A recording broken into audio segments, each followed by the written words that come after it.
Welcome everyone. My name is Karen Smith. I'm the Special Collections Librarian here.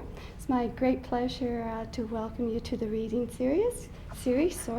We started this series many years ago now, and we view it as an opportunity to bring in readers that we want to hear, primarily, but also to support and encourage our local writing community. A few of our readers within this series had actually never spoken allowed their words to anyone in the public venue. So we're happy to give them the opportunity to bring their words to an eager audience. And it has been an eager audience over the years. We've had some wonderful times here. And I know we are going to this afternoon as well. Okay, it's also my great pleasure and to introduce Don Hannon to you. You all want to know, of course, where's he from? A maritime thing. He's from Shediac, New Brunswick. Now sharing his time between Toronto and the South Shore. And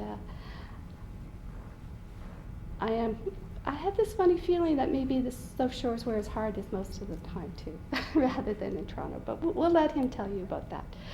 He is one of Atlantic Canada's most prolific and successful playwrights and novelists, with 13 plays, 2 musicals, and 1 opera to his credit. I could list them all for you, but I do not want to take the time to do it, other than to say that he does seem to like the letter W. Many of his plays start with the letter W, so maybe he will want to comment on that. Recently, though, he has turned his hand to writing prose, and he has published 2 novels, Wise and Foolish Virgins in 1999 and Ragged Islands in 2007. Both novels garnered popular and critical success, and both were nominated for the most prestigious fiction award in Atlantic Canada, the Thomas Riddall Fiction Award.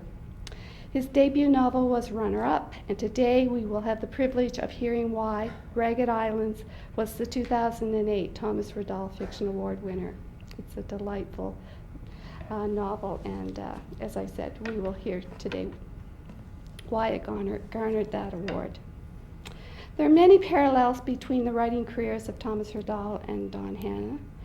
The first is obvious, both being very talented and dedicated craftsmen. Both have been supportive teachers and mentors. Riddall, in his role as public historian, lecturer, broadcaster, active member of the Association for Canadian Authors. Don Hanna is writer-in-residence in institutions all across Canada and mentor of many young playwrights as director of the Tarragon Young Playwrights Unit. But the most striking similarity is their love and respect for Atlantic Canada. The locales, the people, the history, and the maritime way of coping, central themes in their writing and depicted beautifully.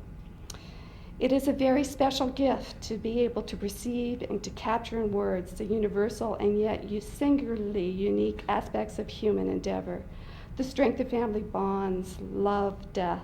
Don Hannon has that gift and the generosity of spirit and dedication to share it. I present to you Don Hannon.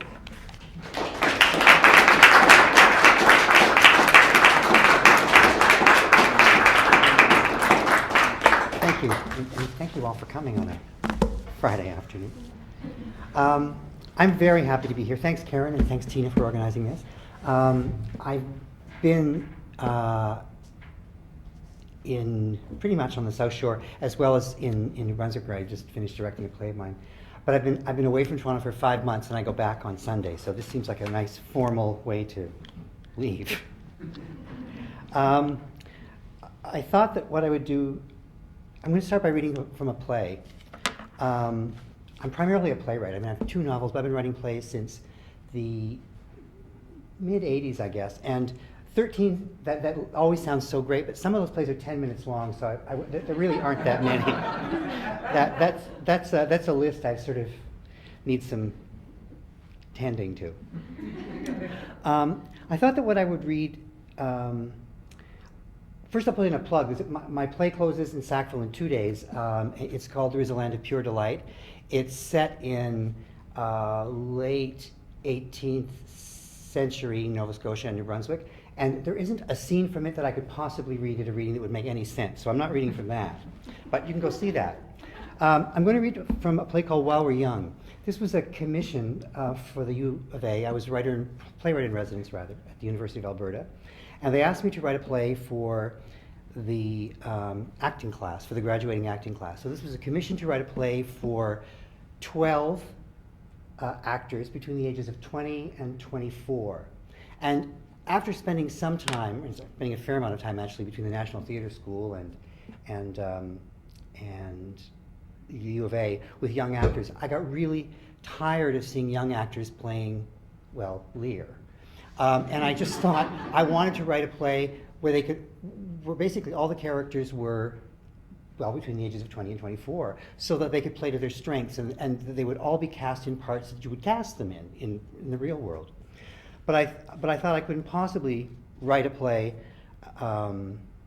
with 12 characters between the ages of 20 and 24, set now, because I just don't know enough about what it's like to be 20 years old now.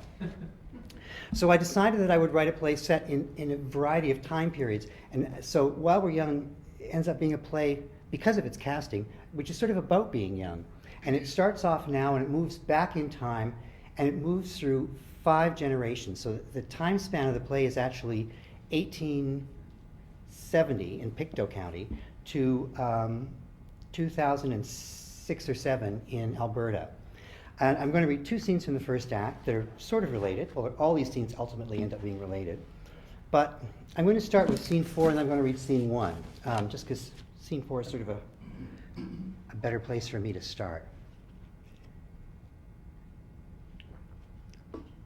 Scene 4 is set in Flanders, in a trench. And the characters in this scene are James and Paul, and also Mac, who is Jamie's cousin. And Mac is asleep, so he doesn't say much during this scene. And Jamie and Mac have just arrived on the front, and Paul has been here for a while, and it's 1917. Jamie says, "I'm too keyed up to sleep." Paul says, "Bet you wish now you'd never signed up." "Oh, if I'd known we were going to have a baby." "How old?" "She's born in November." "So you've never seen her?" "No."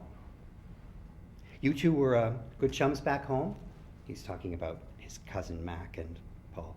"Oh, yeah, we were. Your cousin was my best friend until we were in high school or so. We had a lot of fun. A lot of fun." "And you've been over here more than a year?" "That's right." You hear things, about what it's like, but then to see, you get used to it, says Paul. "Oh, I don't know. I don't know how. Last week, first day we were here, I was with this fellow from Shubenacadie, Bert McKenzie, Albert. Nice fellow. We got to know each other on the way over, all excited about it, great adventure, just 19, had his birthday in London. Happiest day of my life, he says. We went to see that Chu Chin Chow show at the theater." Paul says, "That's something, eh? That market in Baghdad, Ali Baba and those slave girls?" "Yeah," says Jamie. "But the first day we get near the front, he's walking up ahead of me, and the next thing there's a sound coming at us, whiz bang, and he blows apart, just gone." Paul says, "Didn't even know what hit him probably. And there's, well, bits of him on me, bits of, oh, Jesus." Paul says, "Puts a stop to that old adventure horse shit, don't it? To see someone go like that, someone you know and so close by me, I don't see how I could get used to that. The worst of it is, you will. Have to or you can't function. This fucking thing has to end at some point, but right now that seems damn impossible. After a while, it's hard to believe there ever was anything else. But he didn't even get to fight. Jamie, the terrible thing is, it's nothing special over here. If it happened back home, everything would stop. If someone got killed like that in Moncton, people wouldn't be able to stop talking about it. But here, after a while, it's nothing special. Happens everywhere, all over the place, sometimes umpteen hundreds of us in a single day. But I can't let him Maybe you should write a letter to his folks. Tell them what a fine lad he was and a good pal to you. But I don't want them to know how terrible, how..." Paul says, "I used to wonder if the stupid idiots in charge of this thing have any sense of it. sitting and looking at maps in the War Office. If they really knew, would they send us here? And I've come to a sad conclusion. Yes? They know. That's the worst of it. But they also know that they're better than we are. I jumped down poor Mac's throat there, because here, this morning, just before you fellows arrived, I had to listen to some high and mighty Anglican snot officer talk about the superiority of the Protestant soldier. And I think we risk our stupid necks. The very least we can expect is to be treated decent-like by our own side.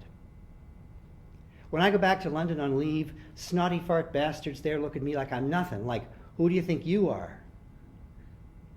And Jamie says, but London, I never thought I'd ever see such a place, to see those things from school days, the Tower and London Bridge, and the slave girls in that show, says Paul.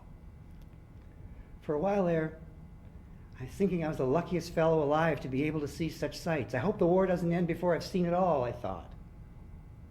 And Paul says, it's like there's a big party going on there all the time. And at first you think that's a great thing. You think normal life and maybe a girl to take your mind off things, even if you have to pay her for it.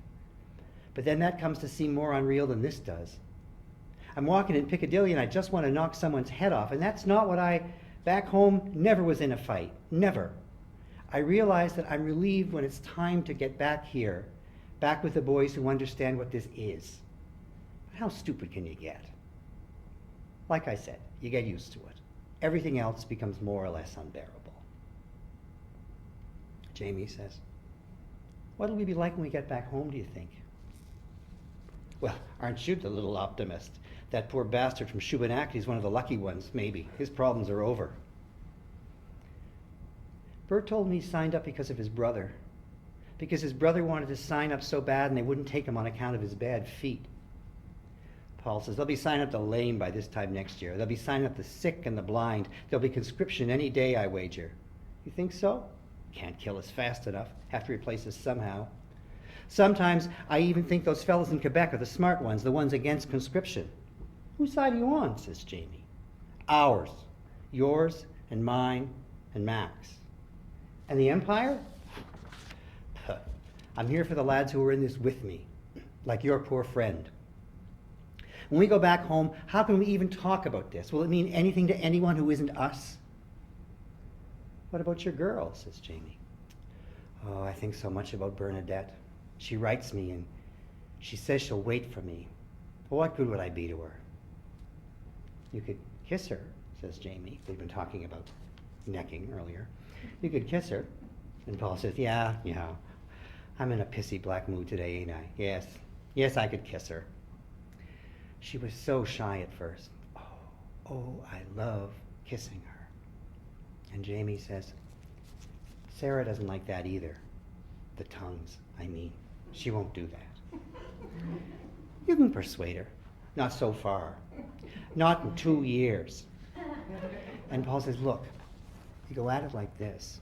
First, you kiss her all around her mouth, her cheeks and chin, little gentle baby kisses. Tickle the end of her nose with her tongue, just once, to make her giggle. Then whisper something silly like, bow wow, in her ear, and say you're her little puppy. Oh, now, her little kissing puppy. No, you listen, you make it a game. You have fun with her. And then gently, you lick her lips, so soft. Lick them and tickle them with your tongue, and then they'll open like a little door to heaven, such a tender door. And when your tongue slips inside, then she'll... Oh, stop, Paul. What? It's too... And Paul says, Mac, your cousin's damn shy there for a married man. Must be asleep. I feel bad about barking at him there before. He was just being silly. He's a fine fellow, Cousin Mac, says Jamie. Yes, says Paul. And Jamie says, at the train station, last time I saw Sarah, he stood in front of us, his back to us.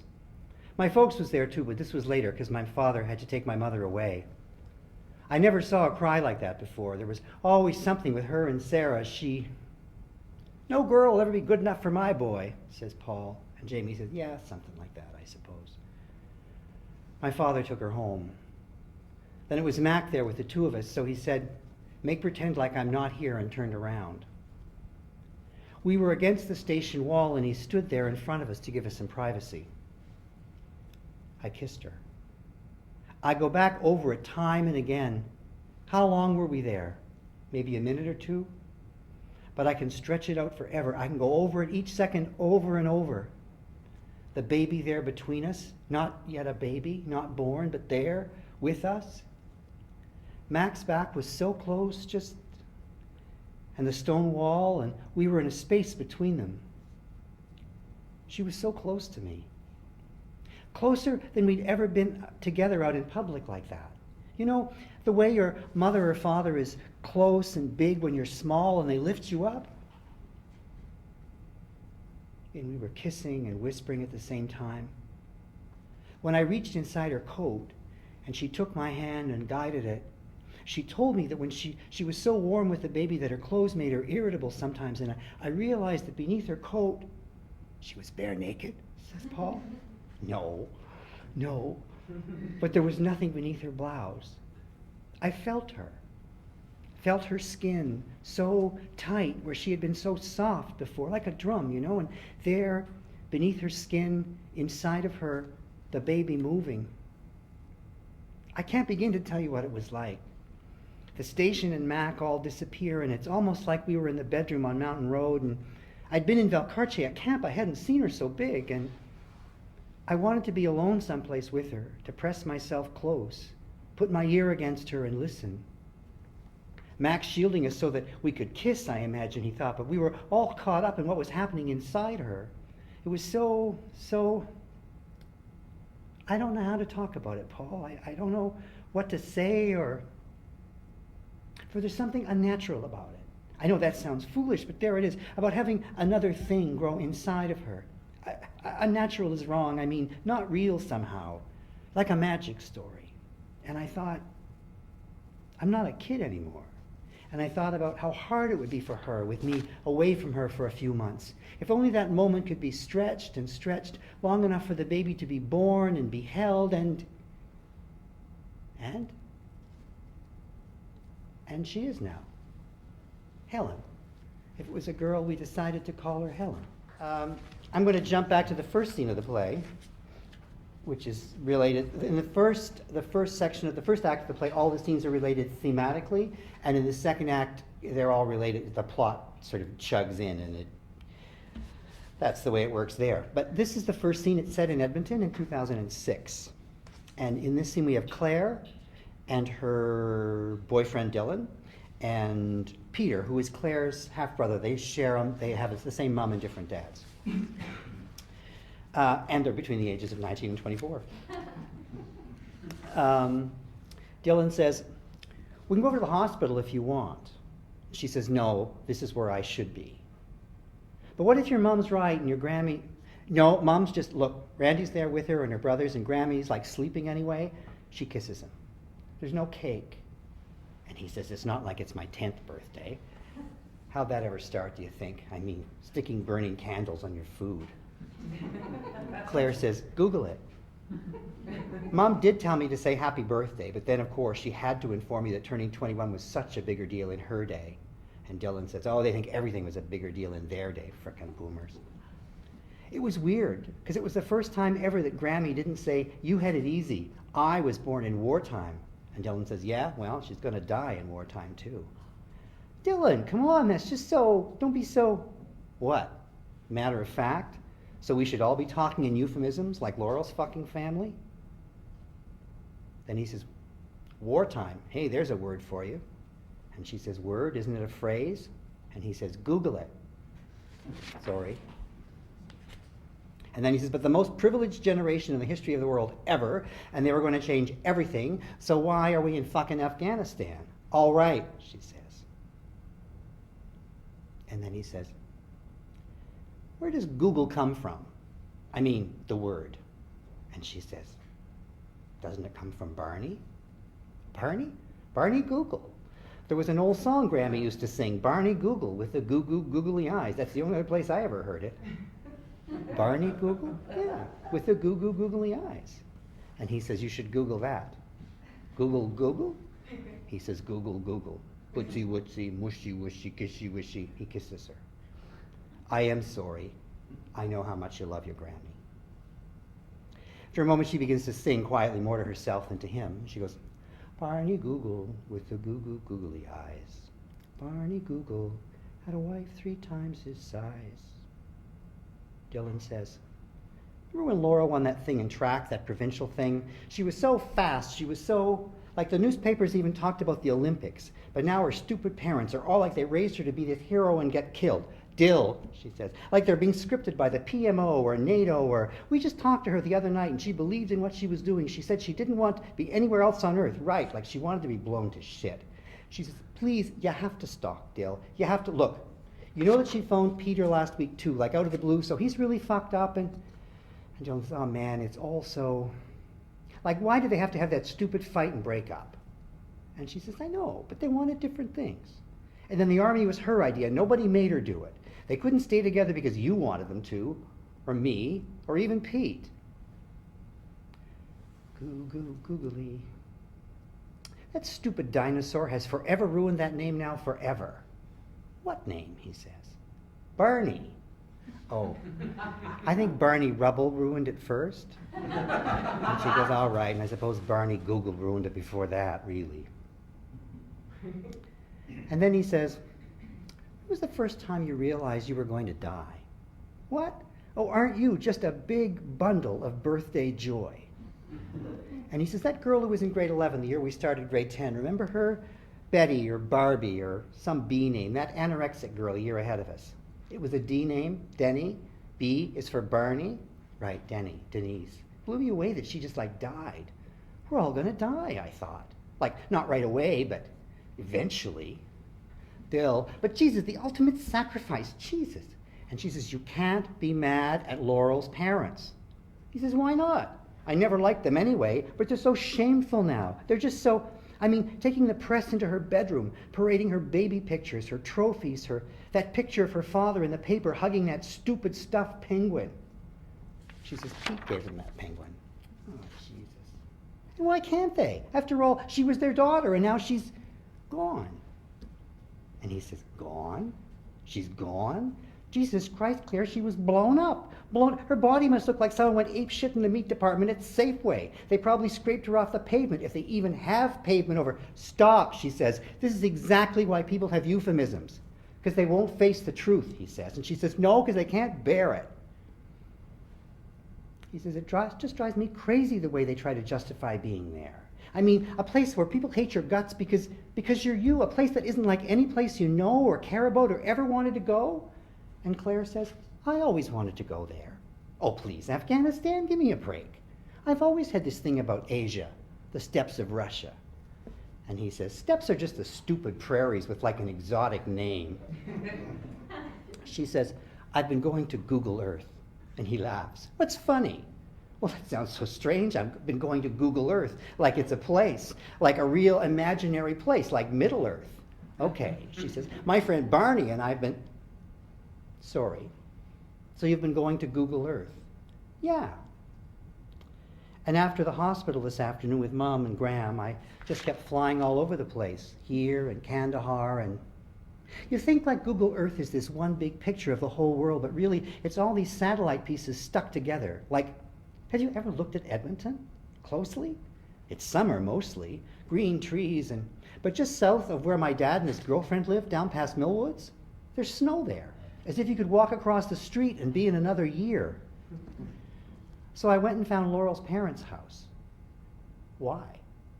I don't know. Because she was killed, I guess. And then I typed in Kandahar and like, bang, it zooms up into outer space and flies to Afghanistan. And I'm thinking, when were the satellites taking all these pictures? Are we down there on White Ave like little specks?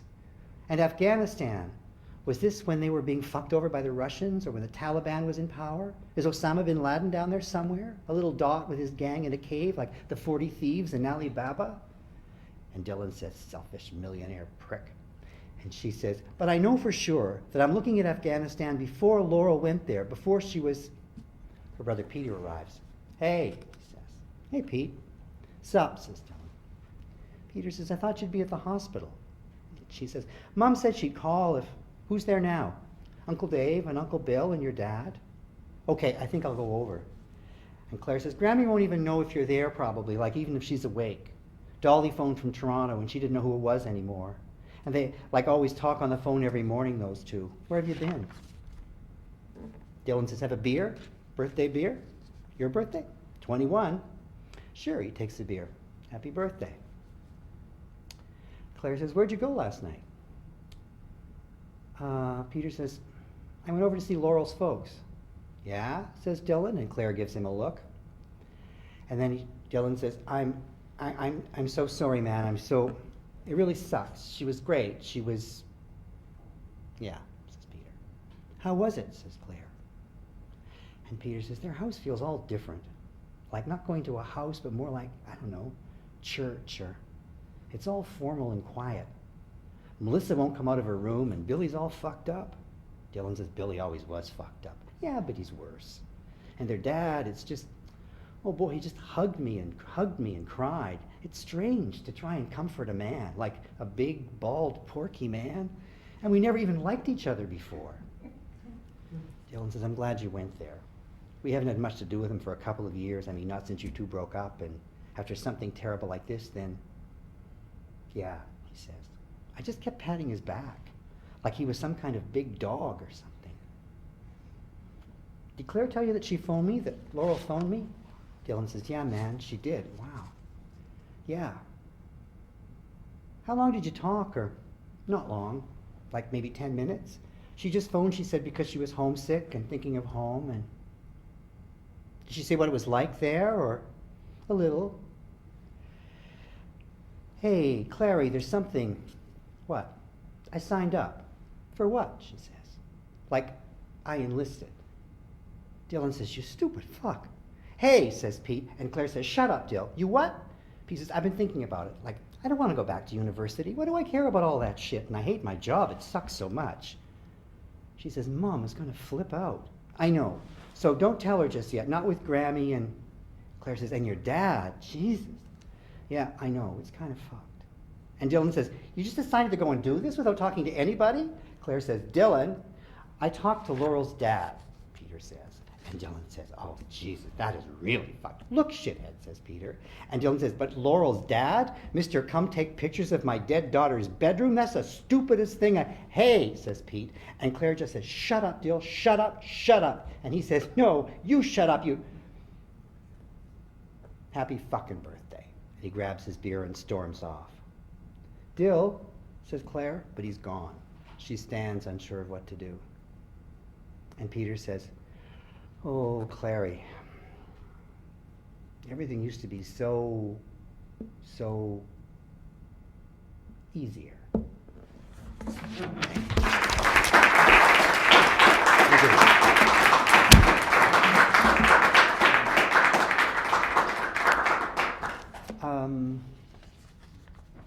Yeah, well, I'm going to read from Ragged Island, I guess. I've got 2 minutes. Ragged Islands is has 3 narratives. There's Ragged Islands is a story of a woman named Susan Ann who's at the end of her life. It's essentially the story of a death. She's lived a very rich, ordinary life. She's in her 80s, and she's in a hospital room in Toronto with her family around her, and she's dying. So one of the narratives is the hospital narrative, in which she's in the bed and her family is there, and she slips in and out of consciousness. And that's told from her, pretty much everything's from her perspective. That's from her point of view. There's also a second narrative, which is a series of documents and letters that she's squirreled away over the course of her life. And her son, Carl, is going through these. And so we see all of these documents from his perspective, and that sort of runs throughout the book. And the third narrative is a journey that's kind of a fantastic journey, which is kind of a story that Susan Ann tells herself as she's dying. And in this story, she leaves the hospital and she goes back to New Brunswick, and she walks from New Brunswick to the South Shore of Nova Scotia, visiting all the houses that she used to live in. And she's on this journey, she's accompanied by a dog from her childhood. And all the people that she meets are pretty much no longer with us. I usually read from that, but I thought that I would read from some of the letters. The letters are kind of an archaeological record of her life, and we find out quite a bit about Carl, her son, and in the way that he relates to these letters. So I'm just going to read a bit of when he's going through the letters that she saved that come from Carl's sister Lorraine. There's two siblings in the family.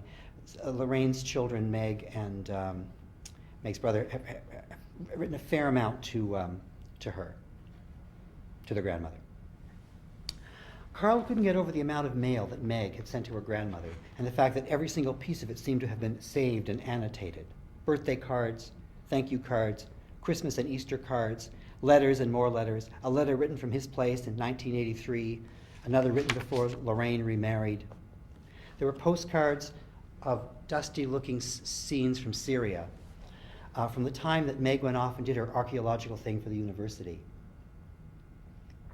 When Carl asked her about it last night, Meg said that she and her boyfriend would go back in a second if they could. She was studying cuneiform writing and translating divination texts from Mesopotamia. They're wacky, she told him, but they're a real attempt to understand the way the universe worked. For example, Carl asked. For example, if a man pees against a wall and his urine flows to the south, then the king will live. Well, that's a very useful piece of information. And then, of course, if a man pees against the wall and the urine flows to the north, then the king will die.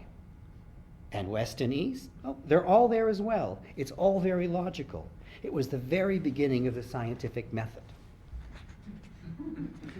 July 20th, 1994. Dear Graham, I've been thinking of you all week and just wanted to send you my love. I'm fine here. I talked to Mom last Friday. She said you were being an old worrywart over me, so don't be. Everything is going really well.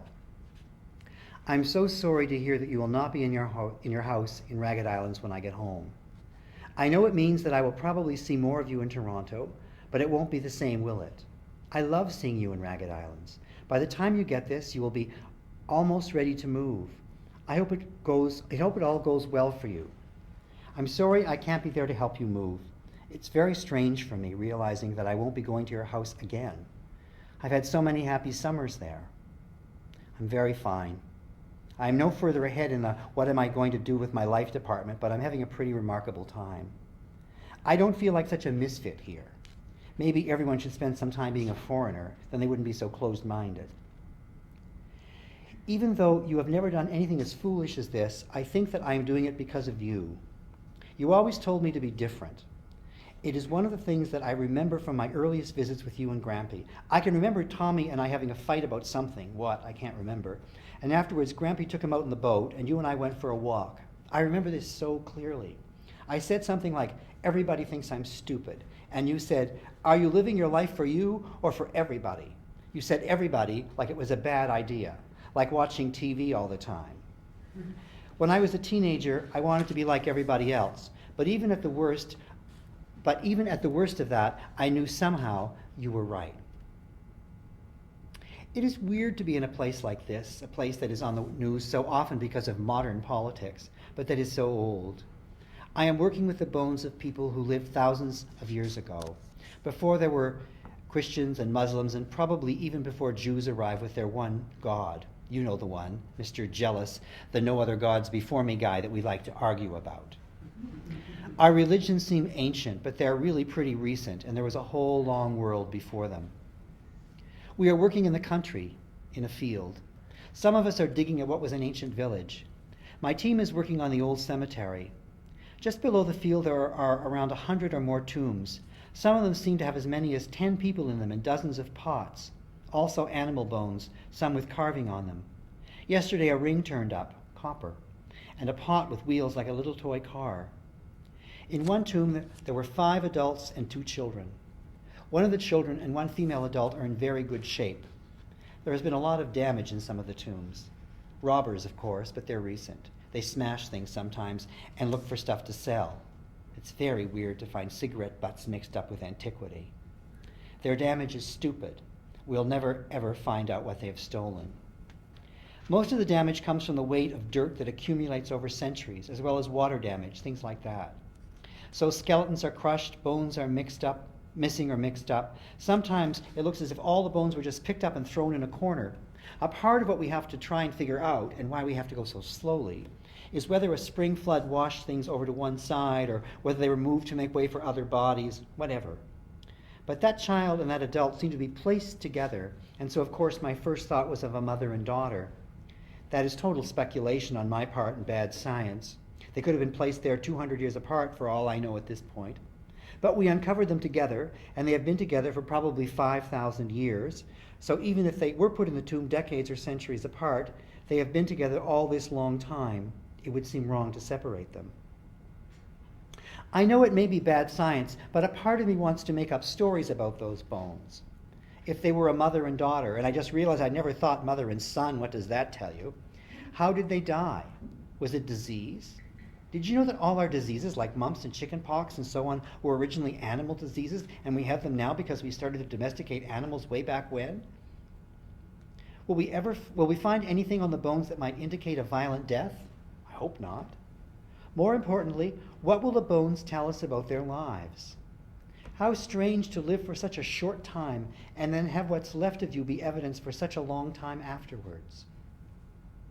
A part of me wants to think about them the way I would want someone to think about me, as someone who has a story that was interesting. I hope you don't think all this talk about old bones is morbid. It's just the opposite for me. Jean-Claude and I are going into town for dinner tonight, my first tourist-like event, so I should go and clean up. I love you so much. Meg. Carl folded the letter carefully and put it back in the envelope. He gathered up all of Meg's cards and letters in a neat stack, but when he tried to secure them with the elastic band, it was so worn that it broke. He held the papers awkwardly, unsure of how to keep them together. The ease with which both of Lorraine's kids had written to their grandmother didn't surprise him, and neither did their desire to tell her things, to have her know them in an intimate way. Carl had long known his mother's craving for that intimacy. What had caught him off guard was a feeling that lay somewhere between resentment and jealousy, as if Meg and Tommy occupied a position that once upon a time had been his own, a position that he no longer wanted and had relinquished long, long ago. Or maybe what he was feeling was more a sense of loss on behalf of his son.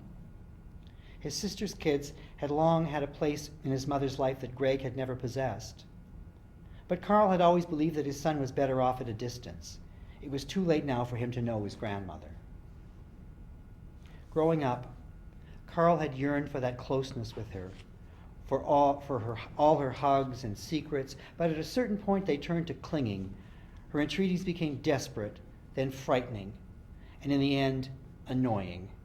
For years and years she'd gone back and forth between her husband and her son like an emotional double agent. He'd loved the intrigue when he was a boy, loved it until he realized that, in the end, she would always choose his father. On the plane yesterday, he'd hoped that he would be able to overcome the resentment and annoyance that had built up over time. Hoped he would be able to sit beside his mother's deathbed and reconnect with her in an uncomplicated way. He had imagined holding her hand, their feelings for each other coinciding, dovetailing. I love you, Mom. I love you, Carl. A part of him had yearned for something shamelessly melodramatic, a scene of forgiveness and reconciliation. You haven't seen her for a while, Lorraine had said, and she's had a fall. She's in pretty rough shape, so be prepared. And he thought he was.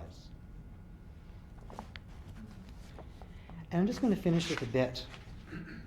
This is Susan Ann and her daughter, Lorraine. There was something down there she wanted to tell Lorraine. Down on that little beach right there, she wanted to tell her a story about this place. You were there, but you didn't know it, she said. Lorraine nodded. She was listening. Susan Ann was standing calf deep in the freezing water, looking out to sea. The sun was setting behind her, and she watched her shadow grow longer over the water. It was wartime. She was pregnant, and inside her, Lorraine tickled. She moved. Every feeling was brand new, and yet she was remembering that this was how it should feel. She so wanted to be happy, but she was not. A ways out from the shore, the waves were moving towards her in long, advancing lines, spray blowing back from their crests. When they pitched up, she could see right through them like thick green glass.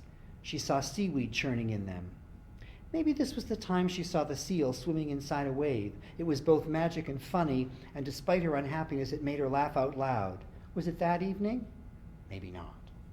But it was a better story that way, she thought, with the seal swimming in the wave while she stood on the shore with her baby swimming in her belly. The waves pitched up in wide rows that collapsed in a thunder of foam over and over, advancing, dissolving, advancing, dissolving, advancing. She paced back and forth, watching her shadow stretching ahead of her, thinking that it was two shadows now because of the baby inside her. She so wanted to have a baby girl. A girl first, then a boy. Her shoes and stockings were on a rock on the shore. She was holding up the hem of her dress in her hands. She kept moving forwards as the waves drew back and then stepped backwards as each new wave pushed against her. The water was so cold that her legs ached. Back and forth, as if she and the waves were flirting with each other. Sometimes her shadow was clear and sometimes it disappeared within the moving water. She was alone because she had walked out of the house and down through the salt marsh to the beach. She had stood up after dessert and said, "I'm going for a walk along the shore. I won't be long." Back home, her husband and his mother were washing the supper dishes. She wanted to be alone, to have this bit of time to herself. She also wanted to be taken away from a loneliness that she had felt since she'd been a girl. Did I make a big mistake? She asked her shadow. Do I really love him? She had moved far away from the people she had known all of her life, and every day she had felt her mother-in-law try to pull her husband away from her. At supper tonight, she'd felt like an intruder. While she was frying the haddock, she could hear them whispering to each other in the living room. And now she was the one whispering. "This can't go on," she said. It can't. Should I pack up and go home in disgrace?" The waves told her nothing. They just continued on and on. Their story was a mystery to her. The names in it were the names of fish and whales, of lost boats, and of storms and tides and the phases of the moon. Far away across the ocean, her brother was fighting the Germans. She watched the waves. She watched her shadow that was two shadows now. She thought it was the loneliest thing she had ever known, because she was feeling so sorry for herself, and she was ready to give into this feeling, to let it be her. She thought, what would happen if I just started to swim? How far would I be able to get? She wondered where she might be washed ashore, who might find her. Would the currents carry her far away to some distant place? She wanted to be so far away from here. But then, remarkably, there was another shadow stretching out beside hers on the water, and Jamie was walking behind her with his pants rolled up to his knees. His socks and boots were on the shore beside her own. He would not say anything of importance. He would walk with her and show her a tide pool, periwinkles grazing on ribbons of kelp or moving oh so slowly along the rock. He would fold back seaweed to show her gently lifting out a rock crab, and there, clustered in the crevices, thousands of tiny mussels, the purple dark of midnight and as small as pearls. And limpets, scattered about on the rocks under the water, their shells oval and beautiful, the most silent creatures she could ever imagine. The pools, tiny, complete worlds, their colors rich as heaven. Anemones that she was timid to touch at first, the way she had been timid to touch him between his legs on their wedding night. "Go ahead, it won't bite," he'd whispered, a joke that was so tender. And she had known right then, known from the way he opened her palm and placed a sea urchin in it, the spines tingling her palm, known that even though she had never imagined this place before, and even though it was unlike any place she had loved, and even though her mother-in-law had bad nerves and was crazy as the birds, she had known right then and there that this could be home. It was such a little story, hardly worth the telling, as small and ordinary as a pebble. "You don't know what you want, you never did," her mother used to tell her. "Oh, but I do know," she tells Lorraine. "I want to be a story." Thank you.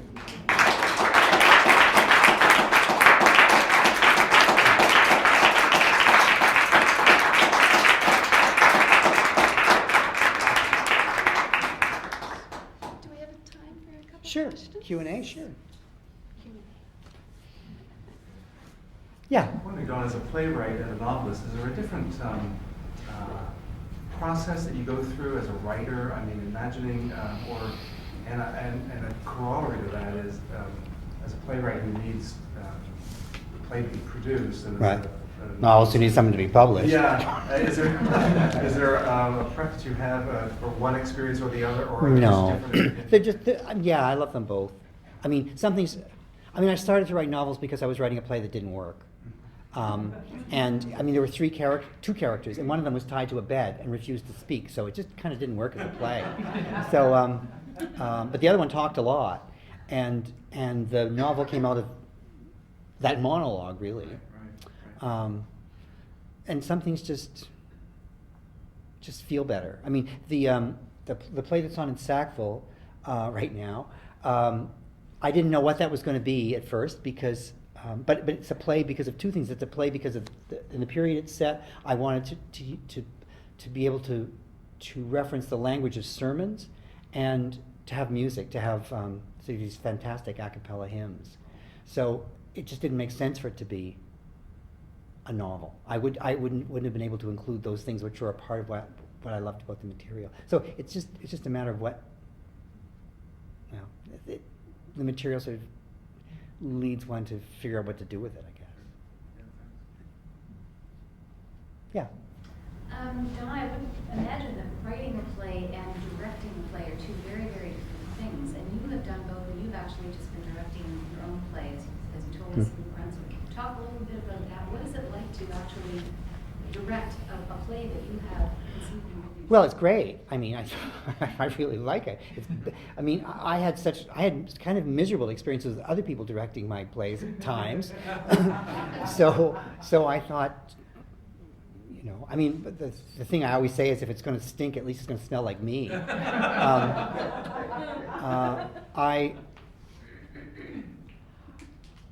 like a rehearsal hall. I really like process, and I like a rehearsal hall where people are enjoying themselves and really working. So I'm not big on tension. Well, I'm very bad at bossing people in some ways, but I like the work, and I like working with designers because I started off in fine arts. That was where I sort of came from. So every aspect of the process interests me, and I think I've got a decent eye as a director, and actors have to sort of discover the characters, not in the same way that I did, but they have to go through a process, and it's really interesting to watch them go through that process, because I can't just say do it this way, but it's, I don't know. Part of the thing is writing is pretty solitary, and the bonus with a play is there's this thing at the end that is just so not solitary, and it's really, really satisfying. Novelists don't have that. I mean, novelists get to do a reading, and that's kind of it. But they don't. The thing about actors really have to read your work. They really have to know what they're doing. They really have to spend a lot of time with it, and the narcissist in a writer loves that. Just you're in a room where people do nothing except read your words over and over and over again. It's a wonderful thing.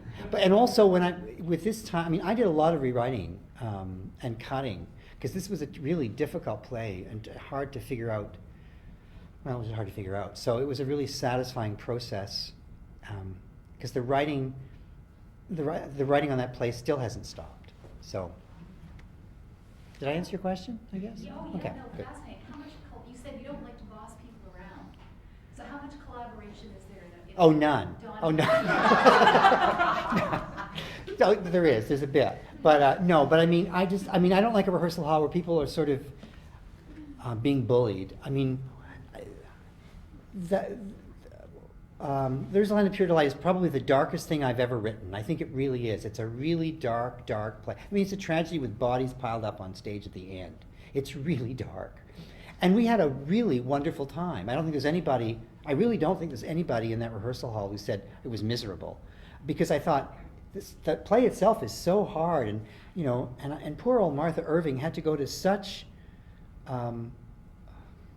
not fun places, you know, when she was to discover how to be that character, that the process should be as much fun as possible. So, yeah, it was a really good time.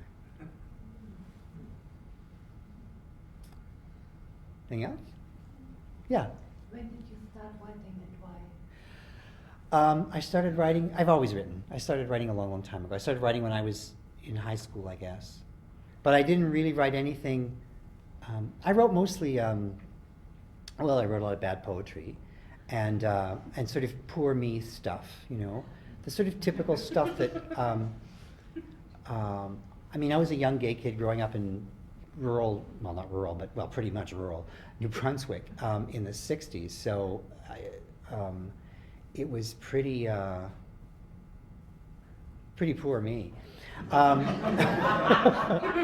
I didn't really have anything to write about for a long time to get me outside of that. I mean, ultimately, the first play I wrote, a play called Rubber Dolly, which came out of my work in Toronto. I was working in Regent Park, and a tragic situation that occurred when I was working with kids was that one of the kids was murdered by his mom, and that became sort of the reason I wrote my first play, was to sort of look at that story.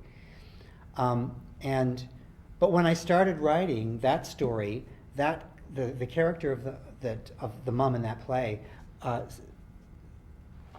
sounded very much like the poor me stuff that I was writing when I was 15 and 16. So ultimately, it all paid off. But I really had nothing to say as a writer until I was in my mid-30s. But I've been writing pretty much up until that, from the time I was, I don't know, 12 or so. Are you discussing the process with your figures in the book? The process? I'm sorry. The story. So I'm German, so my Right. English is not so very, very good. So I try. The characters you have in your books. Yes. Do you discuss things with them? With the characters? Yes. I can't say discuss with them. I try to speak for them, I guess. I try to understand them, but not discuss, but not with them. No, it's more that for me that feels sort of removed, I guess. It's a matter of trying to figure out who they are and why they do the things they do, and it's more getting to know them, if that makes sense, to understand them. Okay.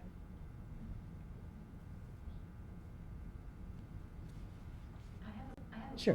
question, and this is probably going to Yeah. draw you right up because you won't want to answer. But having just completed 2 successful novels, do you have, and I know you've told me that you don't have work in progress right now because you just don't have time, but do you have a sense of whether your next work is going to be a play? Oh, it is. I mean, I do know what I'm doing next. I just have nothing written for it. I'm writing a one-woman show.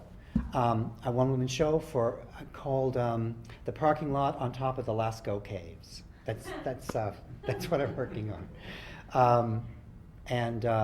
Yeah. But I'm also working with my friend Maureen Labonte, and she's basically doing a translation, and I'm helping her do the final polish on an Acadian play, which is going to be done in Ottawa in the spring. So I've got sort of work ahead, but it's this monologue that once I get back to Toronto, I have to sort of buckle in and figure out what that is. Okay. Thanks very much for coming. Thank you so much.